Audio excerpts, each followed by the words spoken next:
Welcome back to another technical deep dive here in the debug zone.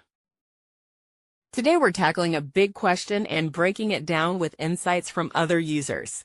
Hopefully this clears up some misconceptions and helps you get the answer you need. So buckle up, stay a little curious, and let's jump right in.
And that's a wrap. I hope you found the answer you were looking for.